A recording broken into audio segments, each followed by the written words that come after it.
Yo, what's the dealio, man? Listen, you already know I got a straight banger for you today, all right? So in this video, what we're going to talk about is how to stop overpaying for your contracts, all right? How to stop overpaying for your contracts. So first off, let me say nothing in this video is financial advice. If you guys want financial advice, be sure to talk to a licensed financial advisor. So, besides that, we're going to get it started. Now, stop overpaying for your contracts or stop overpaying for a stock's price, right? So, I want to break this down for you guys so that you guys can have this perspective when you're trading. So let's say that you want to buy a car. If you want to go buy a car, what 9 times out of 10, what are you trying to do? You're trying to get the best deal for the car. Anything you're buying, honestly, in life, you're trying to find the best deal. But when you are in the stock market, a lot of times we're not trying to find the best deal. All we're trying to do is we're trying to get in when everybody else is getting in. But it's very important for you to understand when it is time to get in. Now, a better entry and a better understanding of this is going to help you minimize your drawdown, help you make more money. I always say this. People think that trading is about making as much money as possible. And although that may be true, it's also about ensuring that you're minimizing your potential downside. I made a whole video about protecting your downside. Now, most people are not going to say it's about protecting your downside, but it is. So, you don't want to overpay for your contracts. So, we're going to talk about how to not overpay for your contracts, right? Right here, I got the handy dandy notebook, right? Y'all remember Blue's Clues? Back in the day. All right, got the handy dandy iPad, right? So we're going to pull up the iPad right here, and I'm going to illustrate something for you guys so that we can make this make sense. So, all right, here we go right here. Now, you can look at this from a perspective of option contracts. You can also look at this from a perspective of the stock price. If you're just an investor, all right? Now, when I'm looking at this, let's say you have a stock. Let's say you have a stock. And this stock, you want to trade. Now, this could be a day trade. This could be a swing trade. It could be a leap trade. Doesn't matter. The concept is going to remain the same. So it doesn't matter what time frame we're on here. But let's say a swing trade. So let's say you see a stock, and you see let's say you see a bull flag. This is a very easy one to understand. So let's say you see a bull flag. So we got the pole right here, and then the stock is consolidating right here, right? Consolidating up and down right here. And this is the flag, right? And you're expecting the stock to go up here. Okay? Now, on the bull flag,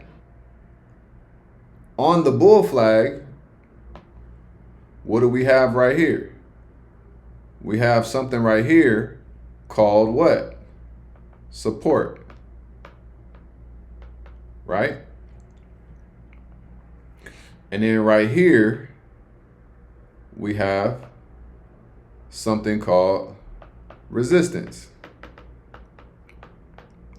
Now, if you think that the stock is going up,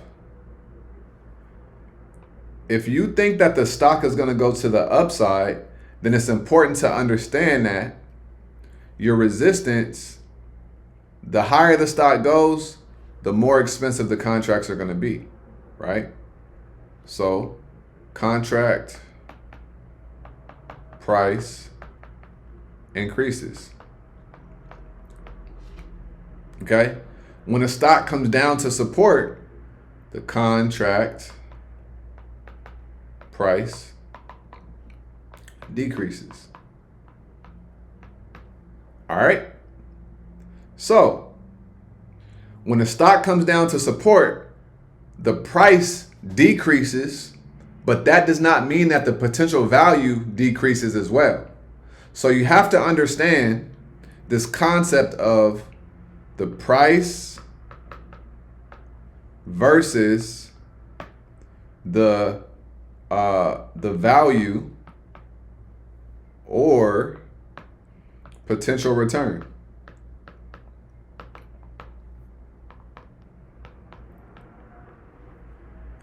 I'm hoping that this is making sense. So, let's say you're like, yeah, we got a bull flag. We're holding this support level right here. And then we break out. Now the stock breaks out here. Based on a measure move, let's say this breakout point was 200 bucks. And let's say your price target is 210. And then the stock breaks out and it's at 203. What happened to your contract price? The contract price increased. You enter right here, but then we pull back right here at the breakout point. What does the contract price do? It comes back down. You overpaid for your contract right here at 203. You overpaid for that contract price. Then you got scared when it came back down here. And this is where you could have got in. You could have underpaid at the support level, because the breakout level is now your support level once it breaks out. And then what happens? You underpay, and then you catch that retracement plus the next leg up, and it goes higher. But it's important for you to understand price versus the value or the potential return. Right? And when is the best time to get in a stock? I like to think 2 times. When a stock has a lot of momentum and you know you can get in and make money as it's moving, or when we have a support level and you're going up, or if we have a resistance level and we're coming down, we have a support level, and then what happens? You enter in at the support and then you ride it up to the upside. This is how you do not overpay for your contracts. Now we're going to go to the charts and I'm going to show you guys some examples, but I want to break this down and show you guys even deeper, right? What I'm saying. Now, I say it all the time. The money is in a pullback. I've made videos about this, right? The real money is in the pullback. The real money is when we're at support and everybody is scared. That is where the real money is made. The real money isn't always made on breakouts, right? So let's say we have 2 candles.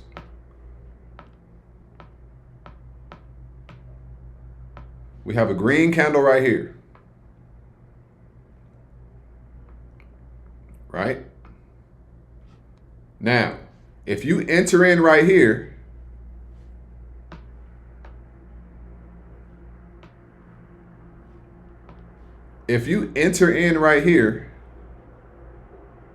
you overpaid.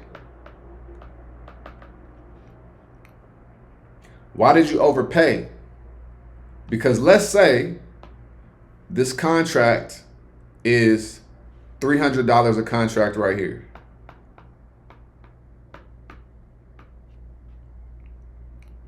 Right? Okay. $300 a contract. Because this candle is so big, what if we retrace down right here? And then we get ready to bounce and come back up. Now, when the stock comes back down here, the contract is, let's just say it's 180 per contract.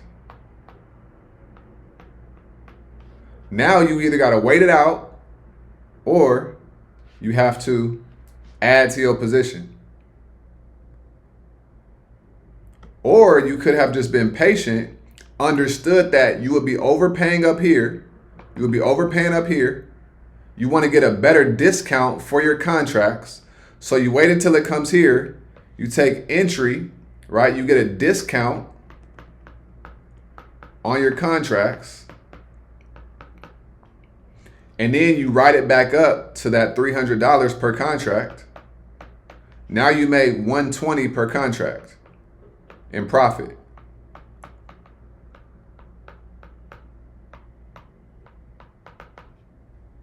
Right? And if we break above the high of this candle right here, what is that going to do? Now we're talking $400 per contract. Right? Now we up $200 a contract almost. Well, over $200. $220 a contract. But it's because you're understanding when you would be overpaying for a contract versus when it's a fair price to get your contract. So I wanted to illustrate that first. Now, let's go to the charts and let's break this stuff down even further. Okay. So let me pull up my trading view.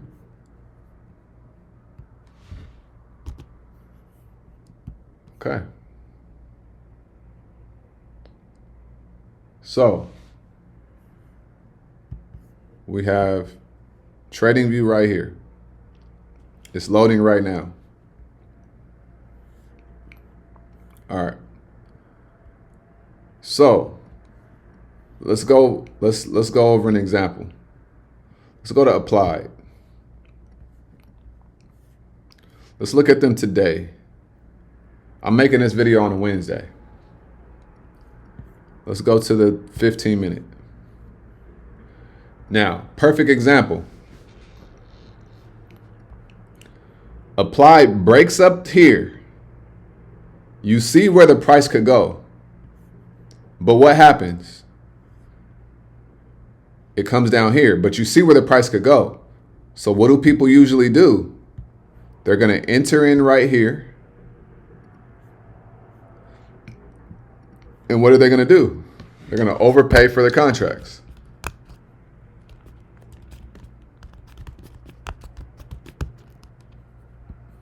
Right? They're going to overpay for their contracts. So now you've overpaid. Now you're in this state of hoping that it goes in your direction. Right? And then what happens? It pulls back. Where does it pull back to? It pulls back to an order block. And what is an order block? Order block, aka institutional money.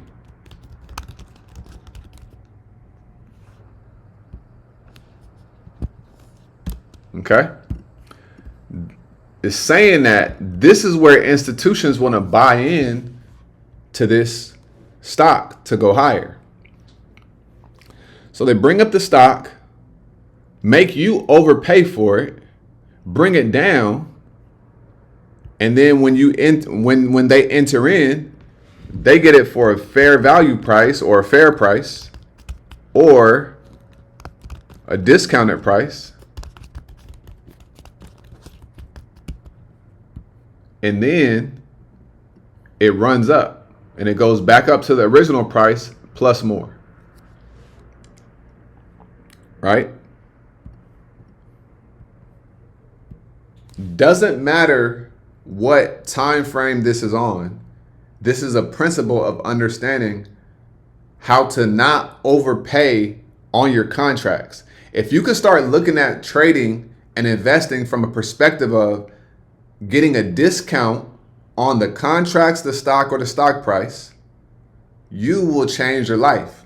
And this is going to put you in a position where you don't need to trade a lot, because the moves are going to be so much bigger that the moves are going to be so much bigger that what happens is you don't need as many trades because you're getting bigger percentages. Scalping is cool, but when you could find stocks and buy option contracts that have a very, very discounted price for a stock that still still a solid company, and you know it's going to go back up because it's at a certain level on the charts, then you know you found gold and you enter in that trade, you trust the setup, and that's when you make your money. So I hope this makes sense for you guys, and I hope you guys understand how to stop overpaying for your contracts. So if that made sense, let me know in the comments, y'all. Like I always say, make sure you get about your head. Go get into this world, because your head is a dangerous place to live. And also remember, the more you study, the less you worry. Y'all have a great day. I'm going to holler at you guys on tomorrow's video. Y'all stay smooth, man. Peace.